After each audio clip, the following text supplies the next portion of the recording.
Pierre, it's so sad to hear you so frustrated, upset on team radio. What's it like in the car out there at the moment? I would not say upset. I would say maybe more like confused, because we're really far from the pack ahead of us compared to usual. And yesterday we were fighting with Valtteri in free practice. We're within a tenth, and today is a second ahead of us. I just struggle to understand why we had so much difficulties in sliding today. But we'll work with the guys and try to find some answers. It was much hotter this afternoon. Do you think that played a part in it?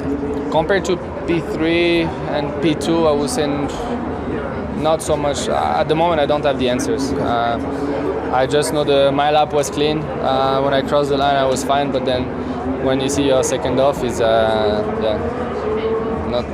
I don't really know what to say for now. Hey Daniel, on paper, a couple of tenths of Lando, just a half a tenth I think off getting through. What's the emotions right now? Missed opportunity for sure. I think the first run in Q2 was decent. I think the lap was kind of there, building up, and I knew there was a couple tenths on the table in a few corners. So I felt like it was all coming together nicely. But yeah, it's just there's so much here with tyre prep, and we just didn't have it on that last run. So I felt pretty heavily compromised. I was surprised the lap was still quite close on that last run with let's say the prep we had. So I certainly feel like it's on one hand, obviously it's nice to be competitive, but look, truth is we missed an opportunity today. So what kind of race car do you think you're going to have for tomorrow?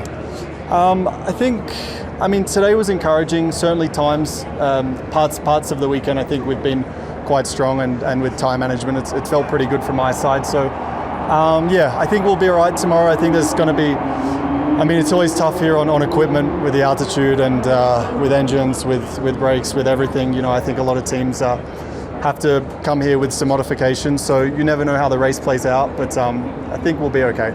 Yuki, we heard you on team radio saying traffic was a real problem out there. Yeah, until round one was really good. I was within, I was near 2 points, and the last run I suddenly track position was really bad. Couldn't do proper warm up, and first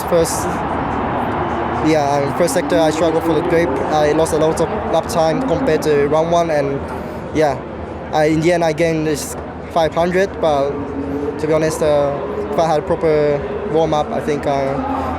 Still, it will be difficult to go through Q3, but to be 11th P12 was easily possible, so really shame. From what you've learned from the race pace of the car, do you think it will be a fun afternoon tomorrow? Yeah, I never know what's going to happen. Like I had in Texas, which I didn't expect before the race as well, so be positive and aim for the points.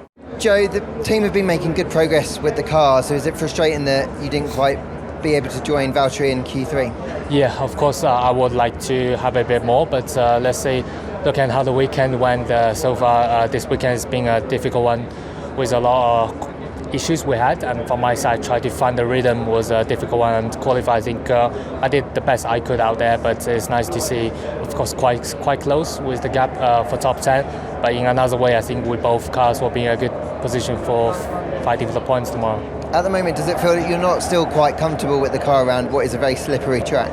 Yeah, that's for sure is the case. Let's say in the wet, I feel more comfortable, and in this condition also this track is so easy to make mistakes. And then in qualify you want a clean lap, then it's how much commitment you have. Obviously, Valtteri probably likes the track and it's been very quick in the recent years. So yeah, good to see him there, and also it's good to see the progress the car is making, and both cars has a good speed so far.